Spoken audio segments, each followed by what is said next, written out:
Alola Pokemon trainers, this is GatorX and today I'll be talking about Necrozma. Before I begin, I just want to remind you to check out my last video. I've also started streaming on Twitch, so go ahead and drop a follow after the video. With that taken care of, let's begin. Now, the recent trailers and official website have given us a little more information about the role Necrozma will be playing in Ultra Sun and Moon. We see now that Necrozma has the ability to absorb either Solgaleo or Lunala, and from promotional artwork it almost seems that Necrozma is at odds with Solgaleo and Lunala. This does seem to further contribute to the idea of Necrozma potentially being evil, or at least very antagonistic towards Solgaleo and Lunala, which are known to be the supernatural forces of good on Alola. Necrozma is a Pokemon that feeds off of light, and both Solgaleo and Lunala seem to be composed of or containing a high amount of light energy, and so that's why Necrozma would want to absorb them. Something we need to remember is that all of these Pokemon are said to have come from another world. I think that this is the biggest detail out of all of these Pokemon, especially with Solgaleo and Lunala, because Solgaleo and Lunala are effectively the same Pokemon, both evolving from Cosmog, and there are multiples of them. Most box art legendary Pokemon are the only ones of their kind and do not have an evolutionary line. Both of these rules are broken by Solgaleo and Lunala. With these facts in mind, it could be possible that in the world Cosmog comes from, there are hundreds or thousands of them. We see something similar with the Ultra Beasts. Though they're not considered to be legendary Pokemon, they function somewhat similarly in battle and game mechanics. In Ultra Space, there are multiples of each Ultra Beast, so these Pokemon that are relatively common in their own world are about as powerful as our world's legendary Pokemon. Now, for the longest time, I've thought that Necrozma was the enemy of the Ultra Beasts, and that it came from Ultra Space. But the truth is, there hasn't been anything to connect it to Ultra Space, or even anything that would give it an advantage over the Ultra Beasts in terms of fighting. Now we see that Necrozma has an ability that sets it above Solgaleo and Lunala specifically. So what if then Necrozma is in reality the enemy of Solgaleo and Lunala? Well, it's not as simple as that. Necrozma is more than an enemy of Solgaleo and Lunala, it's their natural predator.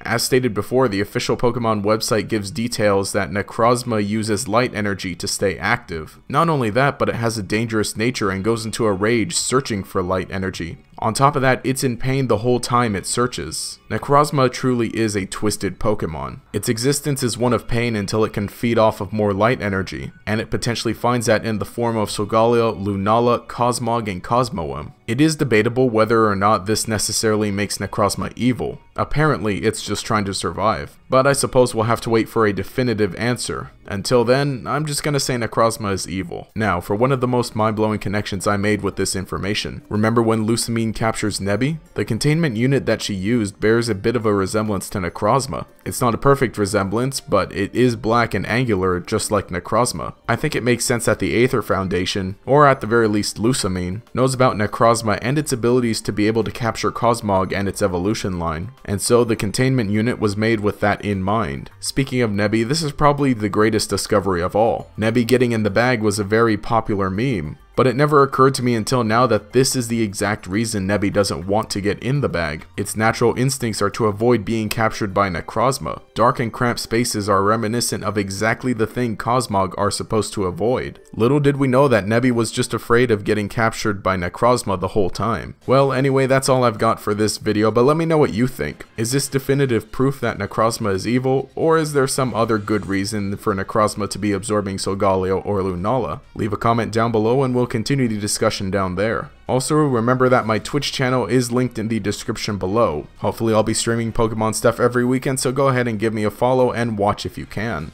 I'll be giving updates on Twitter and potentially the YouTube channel for when I go live. If you enjoyed the content, remember to leave a like and subscribe to show your support. You can enable notifications by clicking the bell icon next to the subscribe button. This will make sure that you see each new video as it comes out and will make you a member of the Chingling Squad. Anyway, this has been GatorX.